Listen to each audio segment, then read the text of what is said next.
Mitra FM, saat ini kami akan dialog interaktif bersama dengan Dr. Nasir Oqbah. Beliau ini spesialis neurologi atau penyakit syaraf ya? Iya. Nah, Mitra FM, Dr. Nasir Oqbah SPN, spesialis neurologi. Mitra FM ini luar biasa sekali. Beliau ini dokter senior, dokter favorit, dokter yang wow luar biasa. Pasiennya itu bejibun, Mitra FM ya.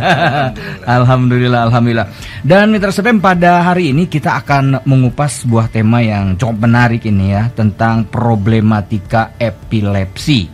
Ya, dalam program saat ini RSIH Menyapa Garut. Alhamdulillah ya. Jadi kita akan mengetahui lebih jauh lagi tentang epilepsi ini seperti apa dan bagaimana. Nah, Dok, bicara tentang epilepsi, apa itu epilepsi, Dok? Nah, sebelum saya membicarakan epilepsi, saya sedikit ada opening statement. Siap. Quotes ya, mangga. Jadi epilepsi ini bisa terjadi pada siapa saja, ya, itu bisa di seluruh dunia, bukan hanya di Indonesia aja, ya. Dan epilepsi ini tanpa ada batasan umur maupun ras, ya, tanpa ada batasan umur maupun ras.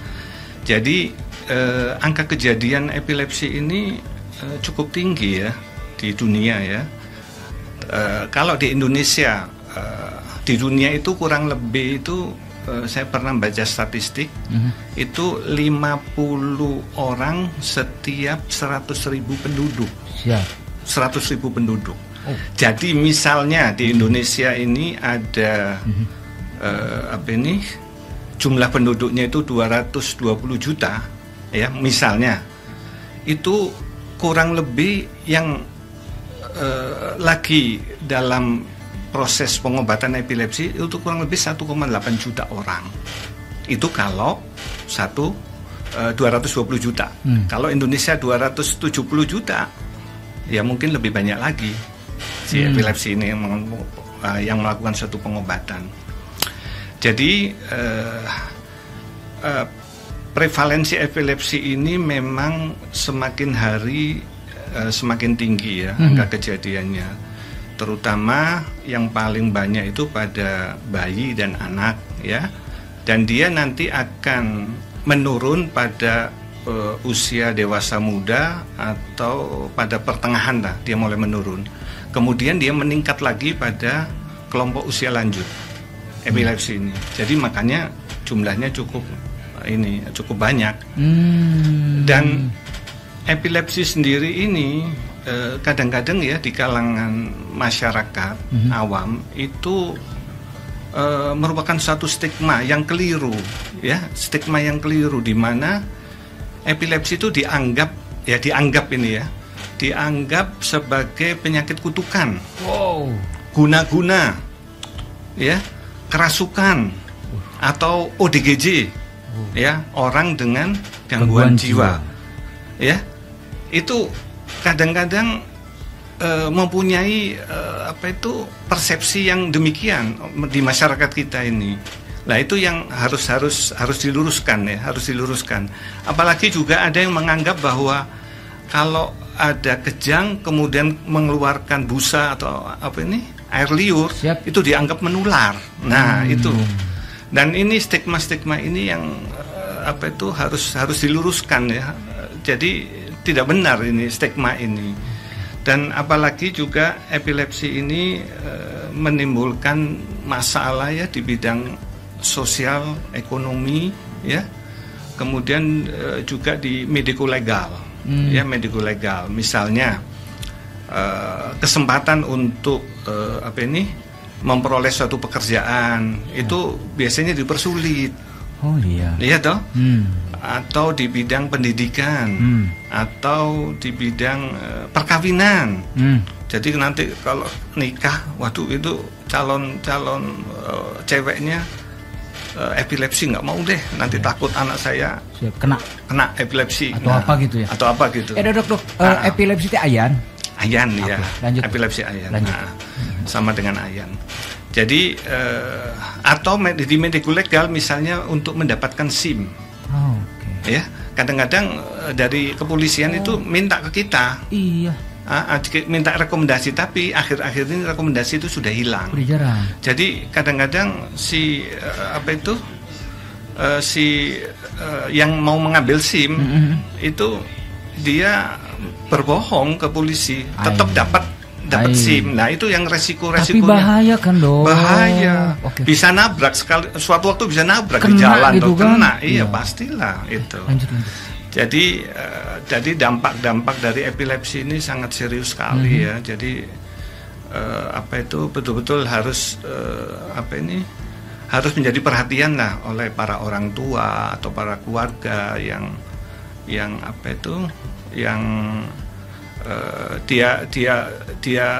aware terhadap epilepsi ini sendiri ya.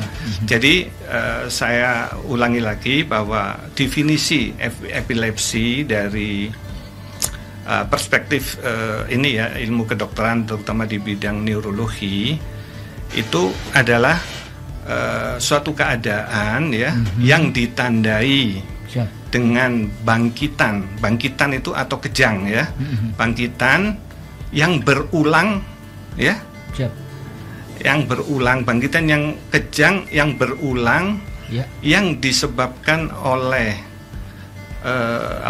lepasnya muatan listrik yang berlebih. Ya, muatan listrik yang abnormal dan berlebihan di sel-sel neuron otak akibat satu keadaan atau beberapa faktor yang menjadi penyebab etiologi atau penyebabnya. Itu salah satu definisi dari epilepsi.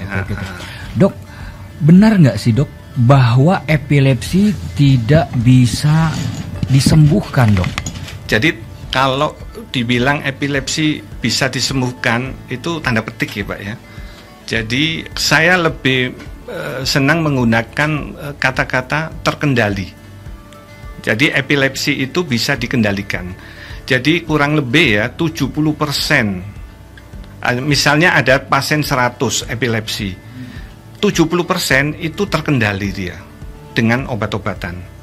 Ya, yang 30% itu tidak terkendali, yaitu yang kita sebut sebagai intractable epilepsi. Jadi itu yang butuh obat jangka panjang. Jadi karena apa? Yang 70% pun kalau sudah pengobatan berakhir ya, itu suatu saat itu bisa terjadi lagi nanti. Yang kita nggak tahu gitu. Karena pemicunya dari apa gitu. Ya. Itu kira-kira, Pak. Oke, siap. Lalu gejala epilepsi itu apa saja, Dok? Nah, gini. Saya ceritakan, jadi kita sudah mulai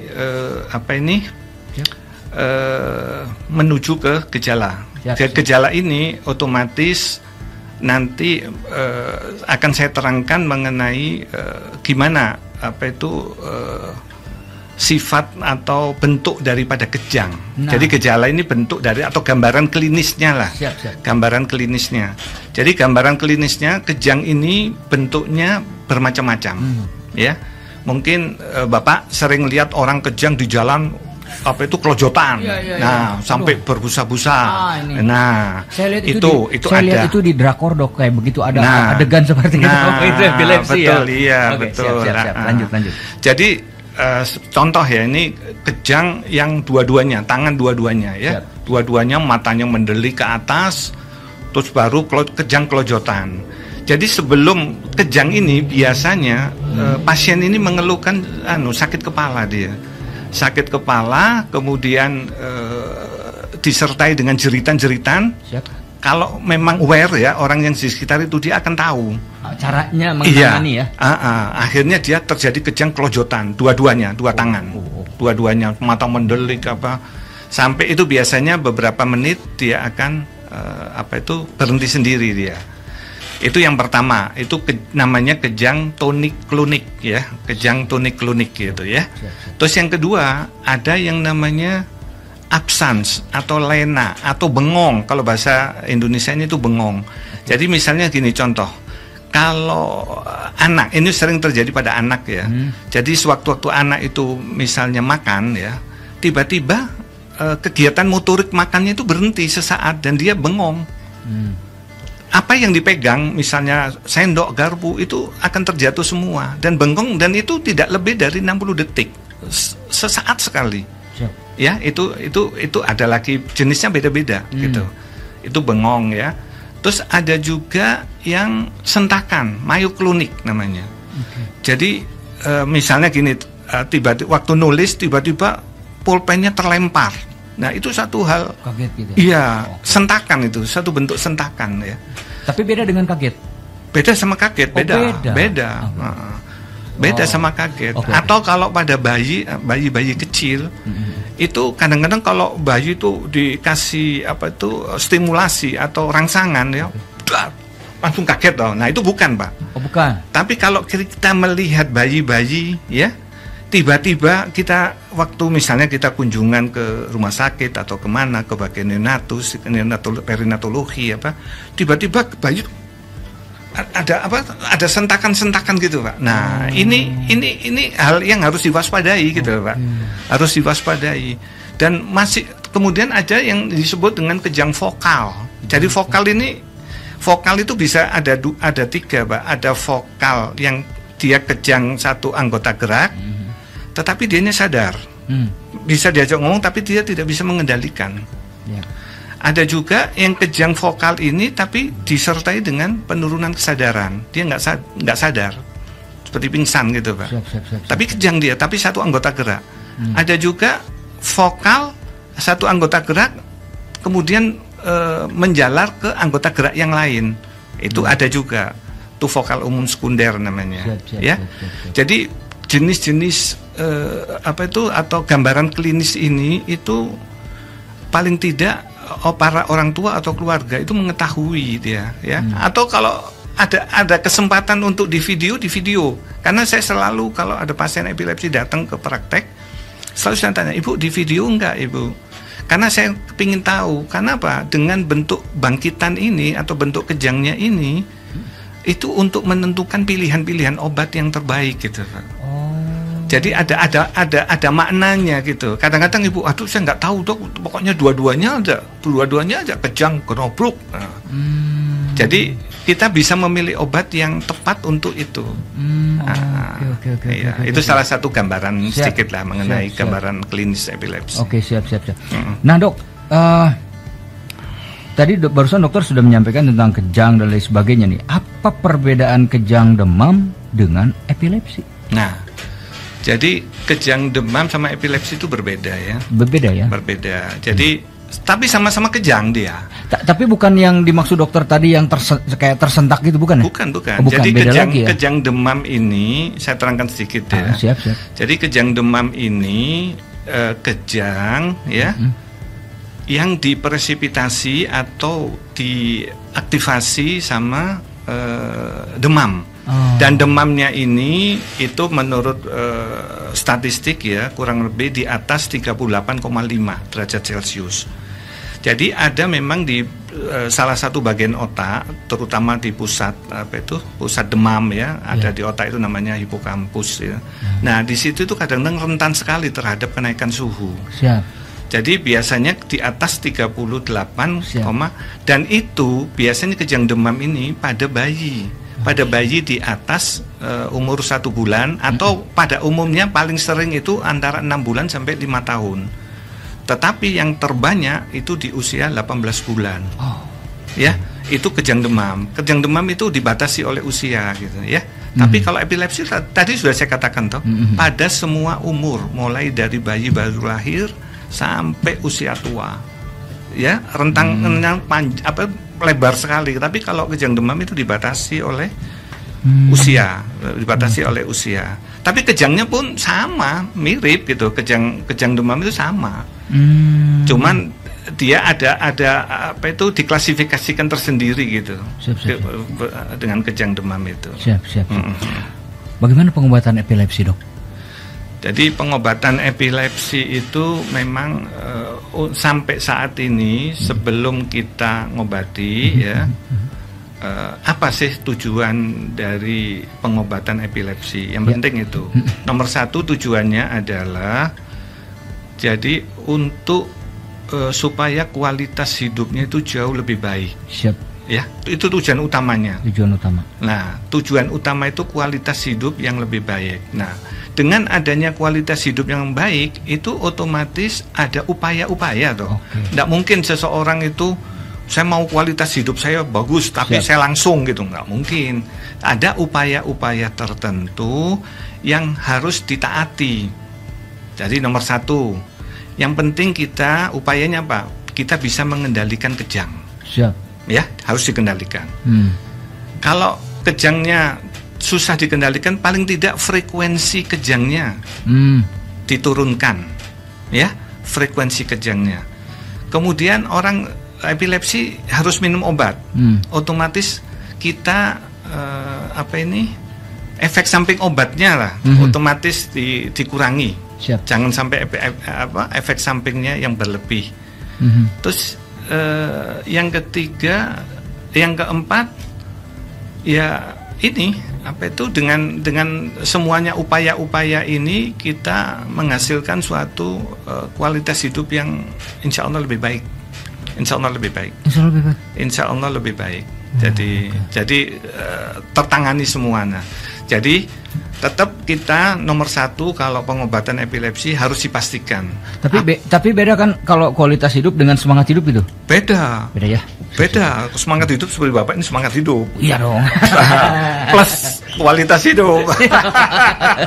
Mantap Haji, mantap. Jadi kita kalau mau memberikan suatu pengobatan, kita pastikan dulu dia apakah dia ini memang betul-betul epilepsi, bukan gitu. Karena ada standar ya, untuk epilepsi itu nggak semua orang kejang dibilang epilepsi, iya toh? Iya.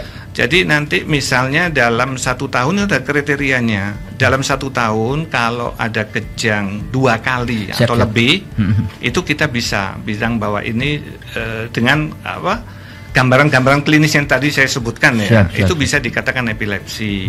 Jadi nanti kita akan memilih obat-obat yang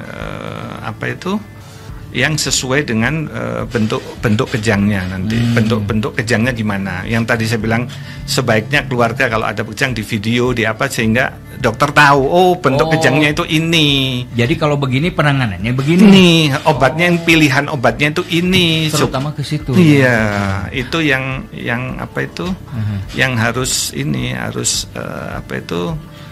bisa diterima oleh keluarga ya. Agar tepat. Pengobatan. Iya. Pilihan obatnya begini. Kalau untuk kalau untuk perobatan kayak begitu teh ahlinya tuh anestesi apa ya? Bukan ya? Kalau anestesi lebih ke apa? Beda lagi, ke bius itu. Oh, itu mah ke bius. Operasi. Siap. Sama pasien-pasien di ICU gitu, dia untuk terapi cairan apa. Ini gara-gara drakor saya kalau misalkan ada pasien bedah tuh ada dokter spesialis anestesi itu harus selalu ada gitu kan. Iya, memang berdampingan terus. Makanya saya pikir set gitu. Oh, berarti yang menentukan obat, yang menentukan perobatan teh anestesi meureunnya. Ternyata beda lagi ya. Nambah lagi wawasan luar biasa. Alhamdulillah. Dokter, itu baru 5 pertanyaan yang saya keluarkan, Dok. Masih ada, tapi ini sudah banyak yang bertanya, Dok. Gimana, Dok? Boleh silakan. Pertanyaannya? Iya, boleh silakan. Soalnya dari kemarin sudah nunggu-nunggu ini. Luar biasa. Tapi sebelum itu saya izin komersial break dulu ya. Baik. Menteri FM tetap bersama kami di 103,7 XFM Garut, dan tentunya Anda masih bersama saya Ardi Wiguna di Dialog Interaktif spesial bersama dengan Rumah Sakit Intan Husada yang sangat luar biasa. Jadi beliau ini Metro FM udah benar-benar dokter senior ya. Mohon maaf nih, sebelum ada Rumah Sakit Intan Husada beliau sudah ada di PKPN, di RSUD. Wah, pokoknya luar biasa lah. Luar biasa. Dan yang paling luar biasa itu berkesan banget gitu ya kalau misalnya udah berjumpa dengan Dokter Nasir ini, yaitu tadi yang seperti saya sampaikan, Dokter Nasir full senyum gitu kan. Kalau kata almarhum ibu saya itu, ini mah Dokter Nasir teh udah mas sering senyum, kemudian juga ganteng di cina, betah jadi diperiksa teh. Ih, hari mama saya bilang. Masya Allah, tabarakallah, alhamdulillah. Dan saat ini saya berarti itu berapa tahun yang lalu ya? 10 apa 20 tahun yang lalu gitu loh. Saya di Garut sudah 26 tahun. Masya Allah. Mulai tahun 96. 96 ya. Masya Allah, Mitra XFM. Berarti pada saat kalau dokter Kalau saya misalkan prediksi 20 tahun yang lalu, berarti pada saat itu baru 6 tahun dokter dari Garut. Gitu. Saya ketemu dengan dokter Nasir, luar biasa, alhamdulillah. Dan dari dulu sampai sekarang masih tetap awet muda, dokter. Alhamdulillah. Heran nih dokter, luar biasa nih, alhamdulillah. Dokter, Iya. ini sudah ada yang bertanya nih. Iya, oke. Oke, ini tuh dari siapa ya? Aduh, namanya. Tolong ya nama dan alamatnya ya. Nama dan alamat nggak usah deh, alamat mah nama aja lah, nggak apa-apa ya. Ini namanya Pak Arka atau Ibu Arka, entah siapa deh. Dari Pak Arka, selamat pagi dokter, izin sebelumnya saya didiagnosis sejak 2013. Saya mau tanya mengenai efek kelelahan saya yang cukup sering mengakibatkan kambuh saat sedang beristirahat atau tidur, hingga berakhir sakit kepala, pusing yang sangat pusing, juga lidah yang tergigit, aduh. Dan kadang juga sering mengalami pandangan yang tiba-tiba kabur. Apa mungkin dok? Apa mungkin ada tips untuk dapat mengurangi efek-efek tersebut? Dan saya juga mohon sarannya untuk obat yang mungkin juga dapat mengurangi kemungkinan itu tadi, selain dari obat yang biasa diresepkan oleh dokter. Terima kasih dokter. Siap Pak Arka atau Ibu Arka, terima kasih. Ini dari mana nih? Di Garut atau Pokramaya? Iya. Enggak, silakan dok. Jadi memang keluhan-keluhan yang disampaikan tadi oleh Ibu Arka atau Pak Arka itu memang sering sekali ya kalau terjadi suatu kelelahan, terutama kelelahan itu sering menyebabkan sakit kepala. Dan sakit kepala ini memang salah satu pemicunya adalah capek atau kurang tidur gitu ya, atau stres yang berlebihan gitu ya. Itu yang kita sebut sebagai tension type headache atau nyeri ketegangan.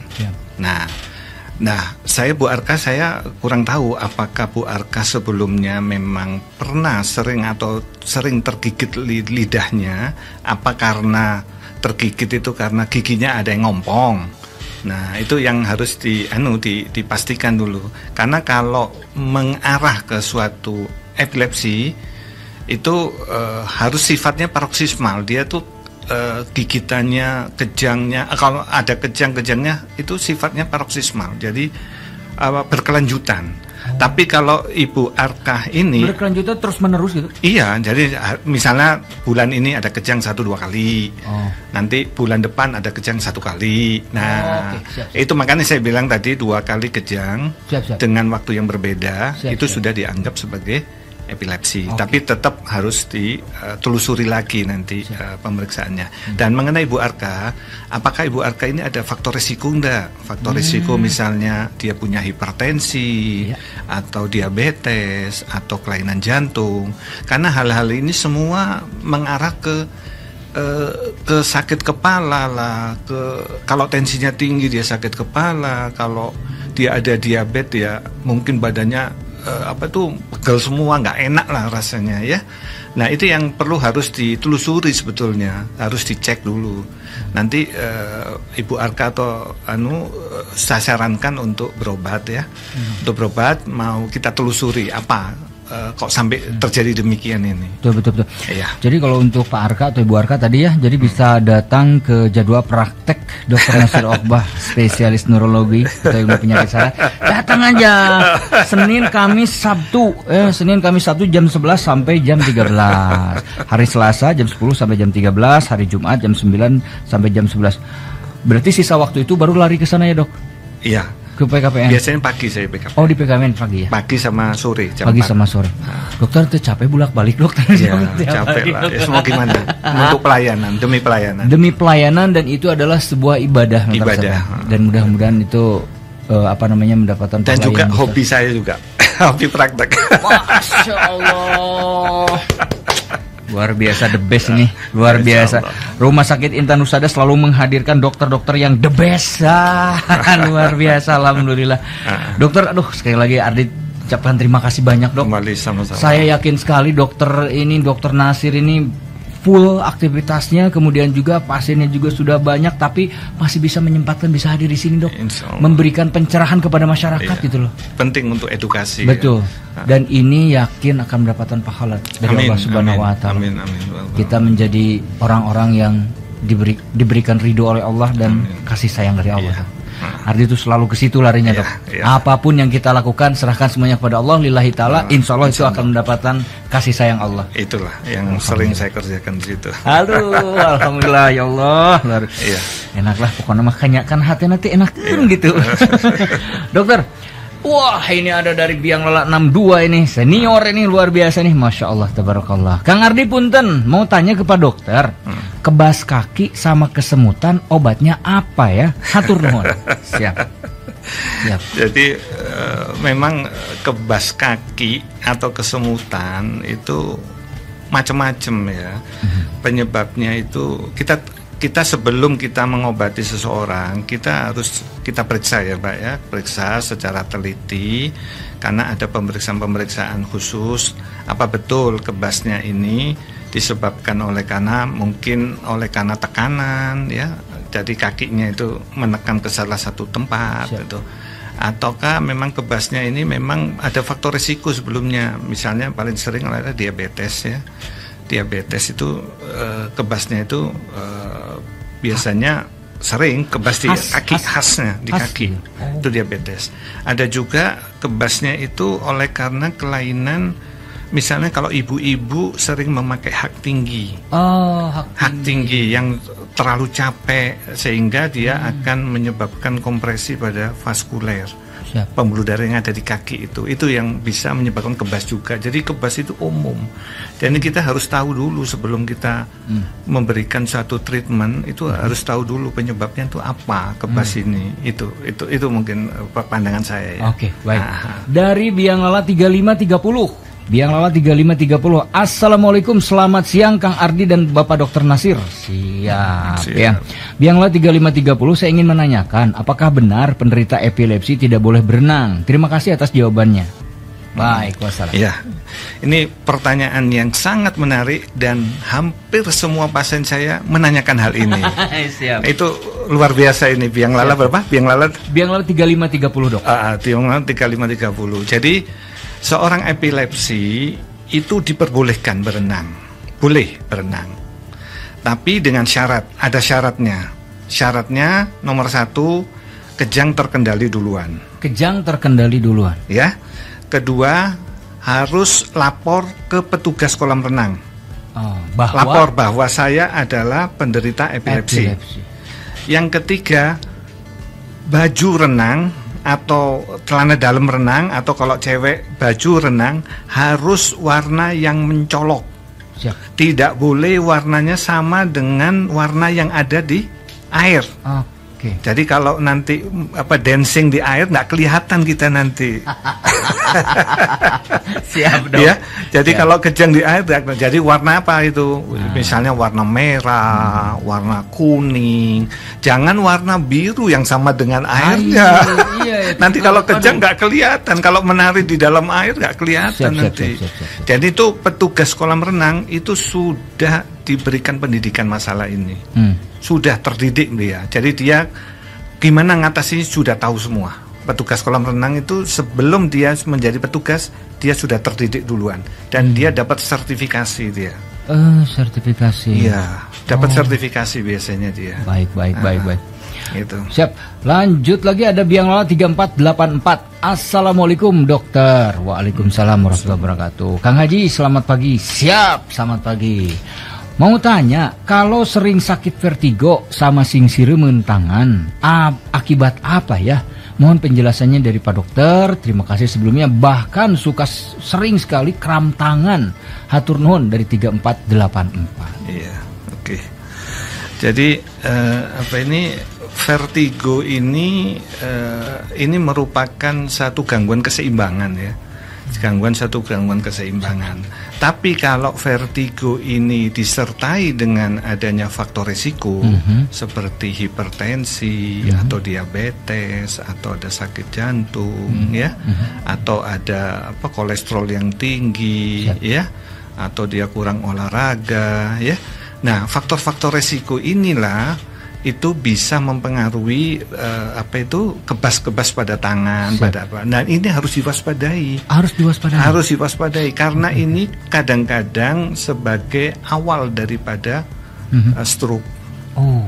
Jadi harus hati-hati itu.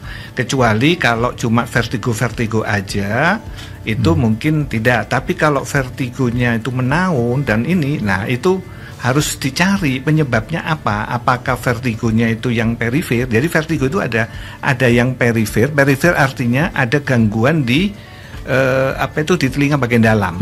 Ya, itu tempat pusat keseimbangan kita. Ada juga vertigo yang di sentral, vertigo di pusat otak. Ya, ada di batang otak lah, ada di jaringan otak yang besar, otak besar, ada di cerebellum otak kecil ya, otak kecil. Nah, itu dicari nanti penyebabnya dari mana ini vertigonya. Karena kalau sudah ada kebas itu kita harus cari faktor resikonya apa, gitu. Itu kira-kira yang tentang vertigo yang ada kebas tangan. Kecuali kalau vertigo biasa aja sih, insya Allah nggak ada apa-apa ya, yang perifer terutama ya. Perifer ya. Siap. Dari Ibu Erlina, dokter saya mau bertanya, apakah epilepsi mempengaruhi tumbuh kembang anak? Nah, ini pertanyaan bagus sekali ya. Mantap. Jadi mantap ini pertanyaannya. Siap. Jadi epilepsi itu dianggap seperti orang biasa aja. Jadi masalah intelektual, masalah apa itu kalau dia bisa tertangani dengan baik, insya Allah seperti anak biasa. Ya, jadi memang ada jenis-jenis epilepsi yang yang mempengaruhi tumbuh kembang itu ada memang ya. Ada misalnya pada pasien dengan cerebral palsy dengan epilepsi, memang itu kelainan sejak kecil ya, dia sejak dilahirkan itu sudah ada secara genetiknya sudah ada gitu. Nah, itu yang mempengaruhi tumbuh kembangnya nantinya ke depan gitu. Tapi kalau perkembangan badannya itu biasa-biasa aja sebetulnya. Kecuali ada yang tertentu ya, misalnya jenis-jenis cerebral palsy yang tertentu. Itu memang motorik anggota geraknya yang kaku sekali, mungkin anaknya umur 2-13 tahun tapi kok nggak tinggi-tinggi gitu ya. Itu memang ada. Tetapi kalau epilepsi yang terkendali dengan obat, orang biasa normal-normal aja, insya Allah sama-sama seperti orang biasa aja. Ya. Oke, ini dari Pak Arka ternyata, Dok, bukan Ibu Arka. Oh, Pak Arka. Pak Arka. Terima kasih, Kang, saya laki-laki, siap. Jawabannya barusan sudah lumayan menjawab, dan izin kasih salam juga sama Dokter Nasir. Saya kebetulan pasien beliau juga sejak waktu masih SMA. Namun memang sudah lama nggak check up lagi. Dan untuk tambahan, saya kurang tahu apa ada diabetes atau hipertensi. Tapi memang sempat ada gangguan jantung ringan waktu masih kecil. Terlebih memang sampai sekarang tremornya juga masih muncul, terlihat jelas. Tremor, Dok? Iya, tremor. Bisa tremor itu macam-macam ya penyebabnya, juga banyak sekali. Tapi kalau misalkan udah punya epilepsi terus tremor itu gimana, Dok? Beda lagi, Pak. Oh, beda lagi? Beda lagi.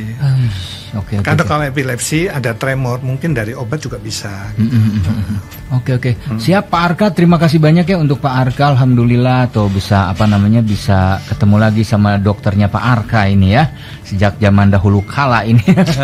Pak Arka ini luar biasa. Baik, terima kasih ya. Nama saya Fatrah Barkiah. Assalamualaikum. Waalaikumsalam warahmatullahi wabarakatuh. Izin bertanya, Dok. Ketika belajar sekitar 1-2an saya sering merasa sakit 1-2 kalian mungkin ya, itu gimana 1-2an. Saya sering merasa sakit kepala dan hal yang bisa menyebabkan seseorang kejang bisa terjadi karena kelelahan.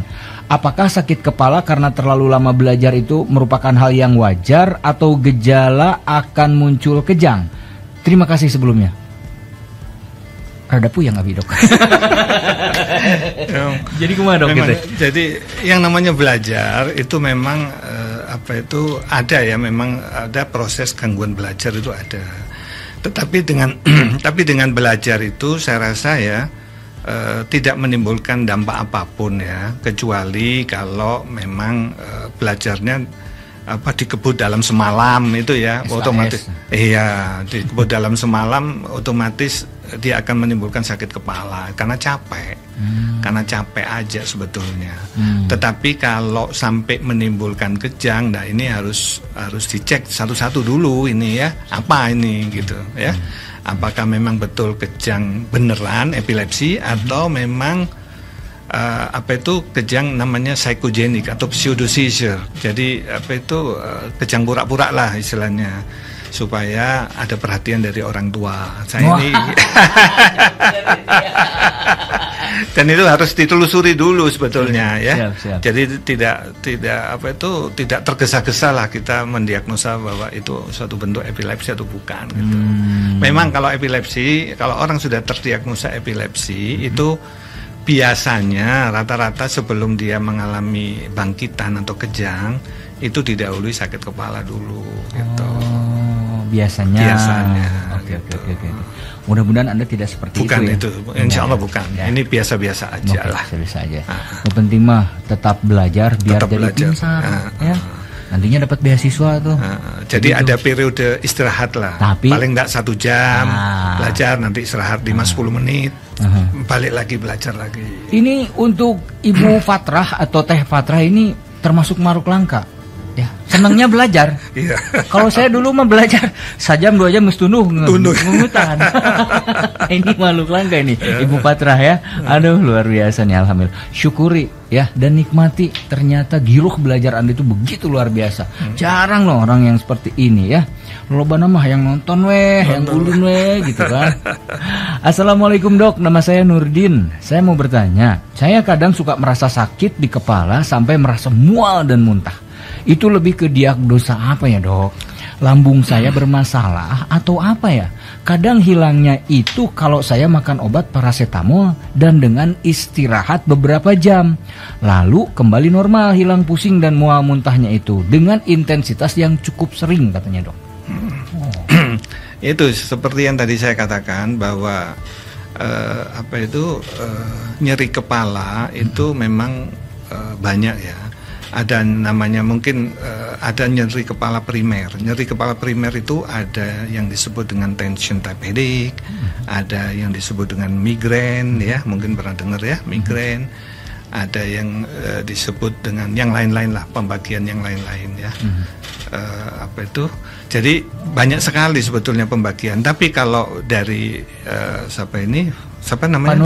Pak Nurdin ini kelihatannya, tapi tetap harus ditelusuri lagi ya. Kelihatannya ke arah tension type headache. Tension type headache itu nyeri ketegangan. Biasanya dia kalau capek atau kurang tidur atau ada stres, kadang-kadang disertai dengan mual muntah, tapi tidak selalu ya. Kalau pada migrain itu seringnya disertai dengan mual muntah. Nanti itu ada kriterianya. Jadi banyak sekali kriterianya memang untuk nyeri kepala ini. Siap. Dari Biang Lala 3549. Dokter, apa yang harus saya lakukan sebagai guru TK mendapati siswa yang kambuh epilepsinya? Apa yang dilarang dan apa yang dibolehkan, baik itu makanan, minuman, atau perilaku untuk penderita epilepsi?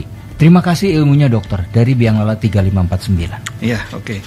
Jadi ini memang ya, apalagi guru TK atau orang tua kalau mendapatkan anak dengan kejang, nomor 1 nggak usah panik, tenang aja, dan tidak boleh ada jeritan-jeritan dari luar. Jadi orang yang sekitar yang anak ini mengalami kejang. Kemudian anak ini harus ditempatkan di tempat yang aman dulu. Jangan sampai dia nanti kalau ada kejang berulang dia terjatuh. Misalnya di tempat tinggi ya. Harus ditaruh di tempat yang datar, yang ini ya. Yang nomor 2, nomor 3 ini baju-bajunya dilonggarin. Nomor 1 itu bajunya dilonggarin aja dulu supaya dia tidak pengap ya.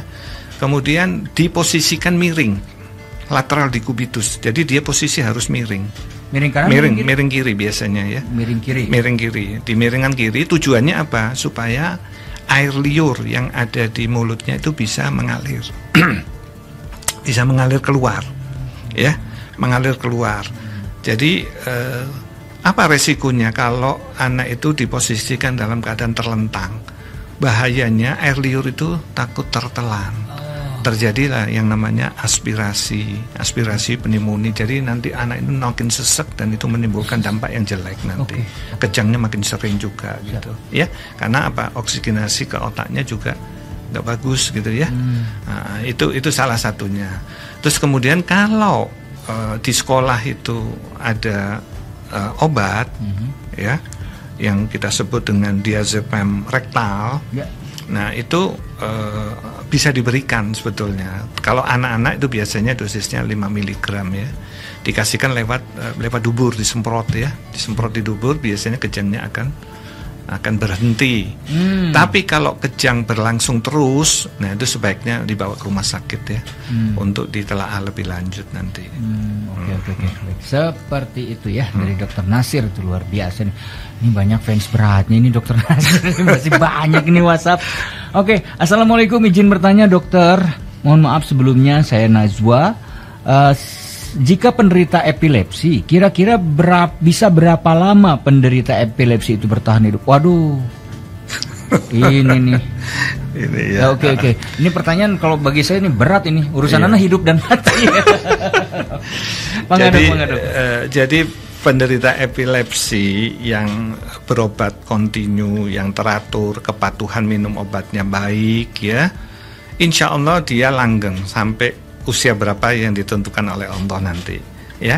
Seperti orang-orang biasa aja bisa sampai tua asal obat yang diberikan itu betul-betul bisa mengendalikan kejangnya gitu ya. Karena ada batasan kita ya untuk memberikan obat itu tidak seumur hidup. Kita tidak memberikan obat seumur hidup ya. Seperti yang tadi saya katakan ya, 70% terkendali, yang 30% yang tidak terkendali. Nah, yang 30% itu yang akan minum obat sepanjang masa ya, jangka panjang. Tapi kalau yang 70% itu biasanya kita memberikan obat itu antara 3 sampai 5 tahun bebas kejang ya. Itu kita akan turunkan dosis pelan-pelan sambil kita lepas obat. Tapi itu pun harus dipastikan dengan kita memeriksakan dengan EEG, mungkin pernah dengar ya, gambaran elektroencephalografi ya, yang ditempel-tempel di kepala gitu ya. Jadi nanti gambaran itu akan ada gitu. Apakah anak ini memang sudah menjadi normal gambaran EEG-nya, atau masih EEG-nya ada letupan-letupan sedikit, loncatan-loncatan listrik sedikit. Nah, itu yang harus diteruskan pengobatannya. Yang penting EEG-nya harus normal dulu. Begitu normal, kita akan tapering off ya, akan kita turunkan dosis sampai dosis sekecil mungkin, tapi penurunannya itu setiap bulan. Kurang lebih 25% lah kita nurunkan dosis obat sampai selesai. Dan dia sudah putus obat. Tapi tetap diwanti-wanti, kalau sewaktu-waktu terjadi kejang harus kembali ya, sewaktu-waktu, karena kita tidak bisa memprediksi. Kalau enggak ya alhamdulillah bagus, berarti sudah selesai gitu.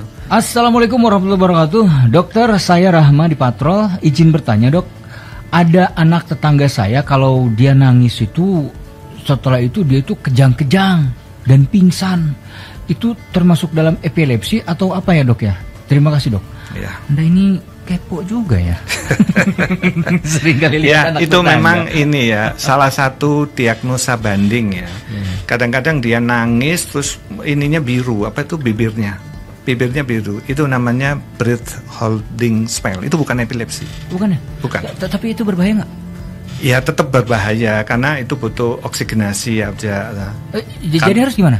Jadi seperti yang tadi, jadi ditenangkan aja, nggak apa-apa, nggak masalah itu. Dok, beneran dok. Iya. Soalnya cucu saya kayak begitu kalau nangis itu sampai dia terdiam terus biru. Iya, itu breath holding spell. Jadi namanya itu breath. Jadi karena oksigenasinya aja yang di otak sedikit terganggu. Tapi bukan penyakit. Bukan kronis. Namanya itu saya sebutkan breath holding spell. Breath holding spell. Holding spell ya.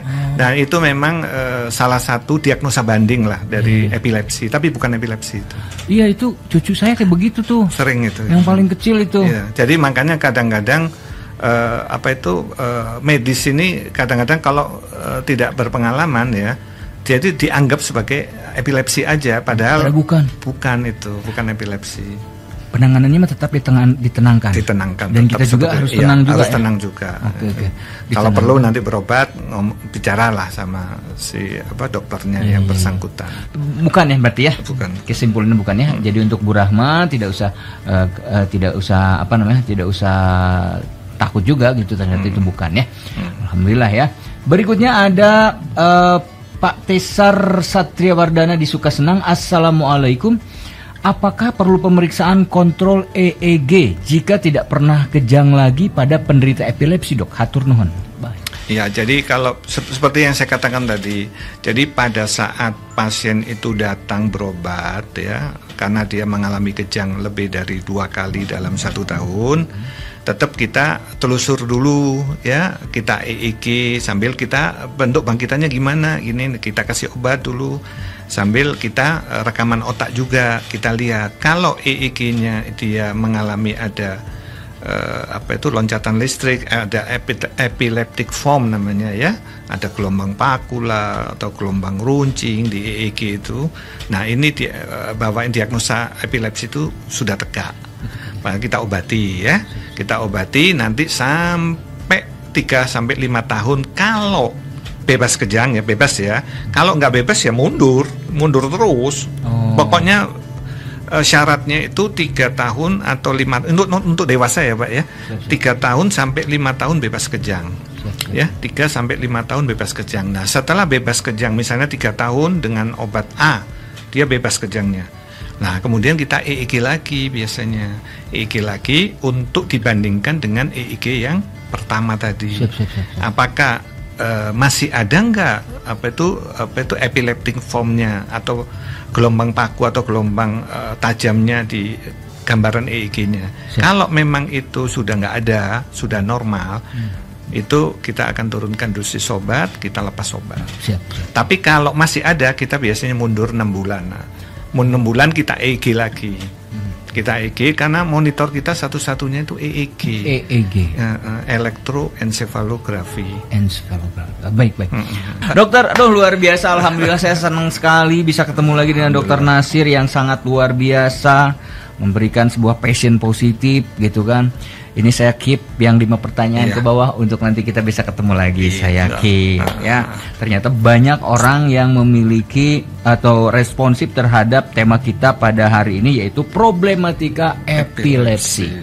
Dokter, silakan untuk sampaikan closing statement, Dok. Ya. Bismillahirrahmanirrahim. Jadi memang epilepsi atau kejang ini itu sangat menakutkan para orang tua atau keluarga. Tapi saran dari saya, kalau memang ada di salah satu keluarga yang mengalami epilepsi, tidak usah khawatir ya, tidak usah khawatir. Kalau sampai terjadi kejang seperti yang saya katakan tadi, yang penting tenang, tidak usah gelisah ya, anaknya ditenangkan. Kemudian nanti diposisikan seperti yang saya katakan tadi, bajunya dilonggarkan, kemudian posisi miring ke sebelah kiri ya. Kemudian kalau memang ada obat ya dikasih obat. Kalau memang kejangnya berlanjut lebih dari 5 menit, sebaiknya dikirim atau dirujuk ke rumah sakit. Itu closing statement saya. Jadi jangan dibiarkan kejang ini berlama-lama, karena dia akan mengganggu, seperti definisi tadi, mengganggu fungsi otak ya. Fungsi otak terutama di sel-sel neuron. Sel neuron ini suatu sel yang eksitatorik ya. Satu sel yang membentuk suatu bangkitan kejang. Jadi lompatan listrik itu dari situ. Nah, karena apa? Sedangkan tubuh kita, otak kita itu ada satu neurotransmitter lain namanya GABA, gamma aminobutyric acid. Ini berfungsi sebagai inhibitory sebetulnya. Nah, GABA-nya ini setelah eksitatorinya itu muncul, dia GABA-nya ini tidak kurang kuat, dia menekan si neurotransmitter acetylcholine ini yang loncatannya terlalu berlebih, sehingga anak itu terjadi kejang ya, sampai terjadi kejang. Tapi kalau ada kejang nggak usah panik ya. Kalau kejang berlanjut, nah itu kalau bisa cepat-cepat dibawa ke dokter, ke rumah sakit yang terdekat gitu. Baik. Luar biasa, luar biasa. Terima kasih Dokter Nasir. Kembali sama-sama. Masya Allah, Dokter Nasir Oqbah, spesialis neurologi Meteras FM. Dan untuk Anda yang ingin periksa, ya, ingin berkonsultasi bersama dengan Dokter Nasir, Anda boleh datang langsung ke Rumah Sakit Intan Husada melalui pendaftaran poliklinik atau rawat jalan di WhatsApp 0812 1111 5272. Sekali lagi untuk pendaftaran poliklinik bisa melalui nomor WhatsApp 0812 1111 5272. Sok dicatat ya, itu teh penting banget ya, dicatat. Jadi itu adalah nomor pendaftaran poliklinik Rumah Sakit Intan Husada. Anda bisa daftar ke poliklinik mana saja, mau ke mata, mau ke penyakit dalam dan lain sebagainya. Anda bisa melalui nomor WhatsApp 0812 1111 ya. Jadi satunya ada 4 kali, 1111 gitu kan, 1111 gitu kan, 5272 0812 1111 5272. Untuk jadwal praktik Dr. Haji Nasir Oqbah ini, jadi untuk hari Senin, Kamis, dan Sabtu ini jam 11 sampai jam 13. Untuk hari Selasa jam 10 sampai jam 13. Untuk hari Jumat jam 9 sampai jam 11. Nah, itu dia Meteras FM. Jadi tidak usah khawatir, kecuali hari Rabu nggak ada di sini tertulis. Jadi Senin, Kamis, Sabtu, Selasa, Jumat ada beliau ya, bisa ketemu dengan Dr. Nasir Oqbah. Baik, terima kasih dokter. Kembali. Masya Allah, alhamdulillah, ini luar biasa. Alhamdulillah, saya bisa ketemu lagi dengan dokter. Dan mohon maaf, saya nyita waktu 15 menit nih dokter ya. Mohon maaf. Terima kasih Meteras FM yang sudah bergabung bersama kami, yang sudah bergabung di Dialog Interaktif spesial di Ruang Kesehatan bersama dengan Rumah Sakit Intan Husada. Yang kami hadirkan pada hari ini adalah Dr. Haji Nasir Oqbah SPN, spesialis neurologi. Wassalamualaikum warahmatullahi wabarakatuh. Waalaikumsalam.